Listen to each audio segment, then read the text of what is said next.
अस्सलाम वालेकुम दोस्तों, मेरा नाम है इजहार खान। आप दे रहे हैं यूट्यूब।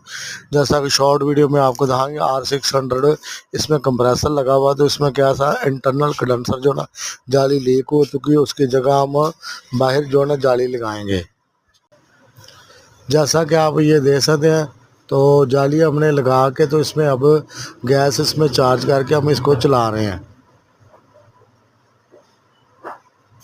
तो जो उसकी जगह हमने तकरीबन 18 से 20 फुट कंडेंसर लगना चाहिए। तो ये तकरीबन इतना ही पीस है।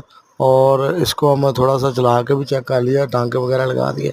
अभी आपको इसकी कूलिंग दिखाते हैं। ऊपर तो बिल्कुल ठीक कूलिंग आ गई है, नीचे अभी थोड़ी सी रहती है। अभी इसको ज़्यादा टाइम नहीं हुआ चलते हुए, कोई 6 से 7 घंटे चलेगी तो बिल्कुल सही रिटर्न भी आ जाएगी और नीचे भी सही तरह कूलिंग आ जाएगी।